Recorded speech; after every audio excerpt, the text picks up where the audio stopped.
Giving a voice to the invisible and unheard women of the rural past, The Devil's Bath is based on historical court records about a shocking, up-to-now unexplored chapter of European history. The movie opens in the 18th century, where a young boy is seen playing with a crying infant before being called back to his home, leaving the baby behind in its basket. Shortly after, an unnamed woman picks up the crying child and begins a long trek up a mountain. As she walks, the baby quiets down, and she removes her rosary, placing it around the child's neck. Upon reaching the top of a waterfall, the infant starts crying again, and the woman, standing silently, throws the baby down into the falls, killing it. She crosses herself and proceeds to a church or prison tower. After knocking on the door, she confesses to the person who opens it that she has committed a crime. The film then cuts to night, slowly panning up the body of the woman, now decapitated and seated in a chair, with her head enclosed in a cage behind her. Some of her toes and fingers are missing, and as we watch, an unseen figure takes a knife and severs one of her remaining fingers, wrapping it in a cloth. The following day, Agnes, a deeply religious woman, is seen in the forest, singing, playing with insects, and gathering flowers and berries, which she weaves into a crown. Her mother and brother call out to her, reminding her that she will be late for her wedding. She returns home, where her mother and brother are busy loading a cart with her wedding dowry. Together, they push the cart through the woods to a nearby town, where Agnes marries Wolf. The celebration is lively, with the townspeople hoisting Agnes above their heads as she laughs joyfully. Soon after, the village men engage in a traditional game where a blindfolded man is spun around, handed a large staff, and attempts to strike a live rooster on the ground. As the villagers dance and revel, Wolf pulls Agnes aside, telling her he has something special to show her. He leads her away from the festivities, blindfolds her, and takes her to a house, which he reveals as a wedding gift he bought for them. Agnes is not as excited, feeling distant from her family and uneasy about being so close to Wolf's mother. She also expresses concern about how they will repay the loan Wolf took out to buy the house, but he assures her he plans to pay it off by selling lumber. That night, as Agnes wanders through the crowd of drunken revelers in town, she watches a tipsy Wolf compliment his best friend, Lenz, telling him he's handsome. Lenz responds by saying he likes him too. Agnes approaches Wolf's mother, offering to help clean up, but is told not to worry about it on her wedding night. Her mother and brother come to bid her farewell, and her brother hands her a peculiar gift, the severed finger of the dead woman seen at the beginning of the film. Back at her house, Agnes kisses the finger and tucks it under her mattress, hoping it will help her conceive a child. Later, when a drunken Wolf stumbles into bed, but is unable to seduce her in drunken state, and soon falls asleep, Agnes wakes up alone in bed. After searching the house and stables, she hurriedly dresses and sets out to find Wolf. On her way, she encounters a woman with 2 children and asks them to guide her to the pond where Wolf works as a fisherman. They agree and start leading her through the woods, but soon run off, leaving her lost. While wandering, Agnes comes across a drawing pinned to a tree, depicting the woman throwing her baby off the waterfall and her eventual execution. Not far from the drawing, Agnes stumbles upon the woman's corpse, seated upright in a chair on a small altar. Later, Agnes finds Wolf, his mother, and a group of villagers fishing in a pond. Wolf's mother instructs her to help but becomes critical when Agnes, unfamiliar with the hard work, struggles to keep up. She also disapproves when Agnes falls to her knees in prayer as the church bells ring. During lunch, Agnes is assigned to distribute bread to the workers, but Wolf's mother scolds her for giving 2 loaves to a worker who asked for extra. On their way home, Wolf guides Agnes through the woods as she picks up shiny fish scales and comments on how the forest seems to be singing. That evening, as Agnes prepares dinner, Wolf's mother criticizes her cooking and insists on showing her how to store cookware and food properly, despite Agnes' protests. After Wolf's mother leaves, Agnes rearranges everything to her own liking, kisses the severed finger once more, and places it back under the mattress. Trying to seduce sober Wolf, she is rebuffed again and Wolf goes to sleep. The next day at church, a somewhat despondent Agnes prays to a wax figure of baby Jesus, hoping for a child. On her way out, she notices a trap door in the floor that reveals a dark cell below. In the following scene, the village women are gathered by a stream washing laundry. Once again, Wolf's mother is critical, especially of a young pregnant woman who is doing her laundry alongside Agnes.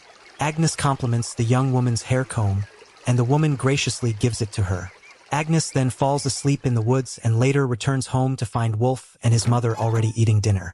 When Agnes tries to help, an irritated Mother Gongling dismisses her and asks where she's been. Agnes lies, claiming she was at church. After his mother leaves, Agnes asks Wolf if Mother Gongling will be around every day and whether she actually likes her. Wolf assures her that she does, even mentioning that his mother gifted them fish heads.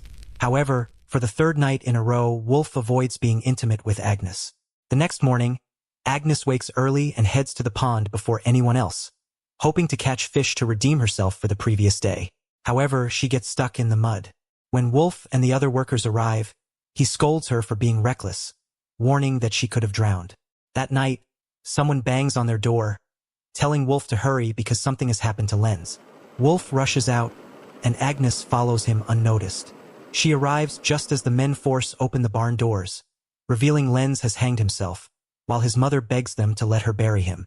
A shocked Wolf grabs the cart, and the other men load Lenz's body onto it and take it away. Disturbed by the scene, Agnes returns home and prays for guidance. The next day, the priest delivers a sermon, explaining that Lenz cannot be buried because suicide is a sin, declaring it worse than murder.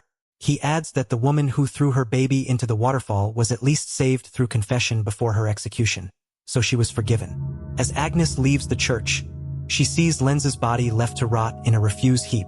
While working in a field, Agnes gets her period, which leaves her feeling even more despondent. During lunch, while distributing bread again, the pregnant washerwoman asks for a second loaf, explaining that she's eating for two, but Agnes refuses. On her way home, Agnes harms herself by cutting her tongue, then lies down near the headless body of the woman who had thrown her child into the waterfall. Later, she overhears Wolf's mother complaining to him, calling Agnes a burden for not getting pregnant. Growing increasingly depressed, Agnes avoids going inside and instead returns to the altar, singing to the head of the dead woman through the night. The next morning, Agnes's brother finds her sleeping in barn. She apathetically tells her mother and brother that she's afraid to return home, but they insist she must and promise to visit her soon.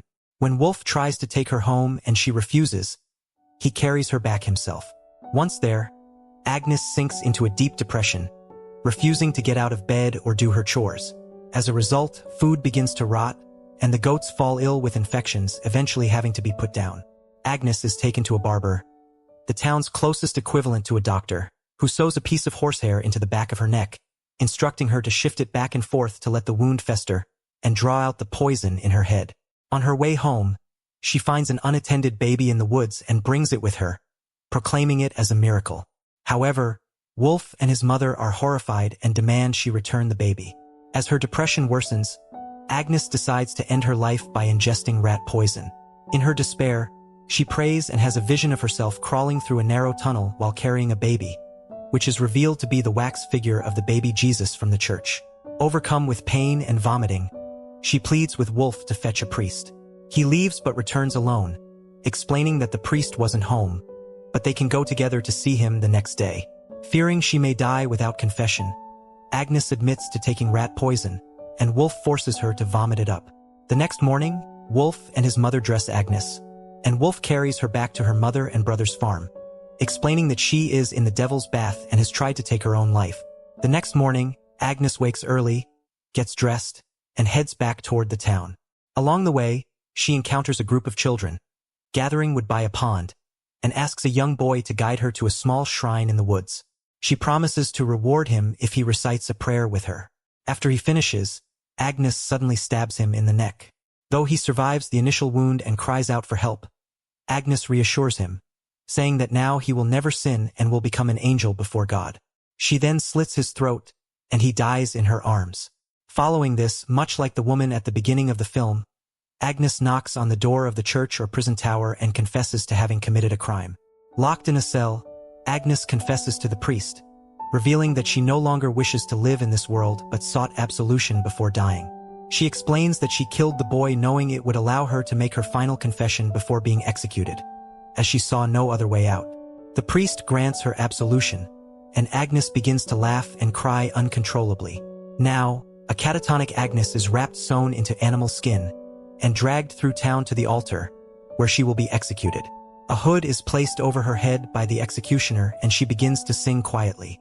A young girl in the crowd recognizes the song and sings along with her until it ends abruptly, as the executioner beheads Agnes with a sword. While her husband weeps, the crowd surges forward and musicians begin playing a jaunty tune. The blood spurting from Agnes's neck is collected in buckets, and the townspeople pay to dip their cups and bowls in so they can drink her blood. It was believed that drinking the blood of executed prisoners would ward against melancholy. The townsfolk continue to dance and celebrate as Agnes's head is placed on a pike next to her corpse.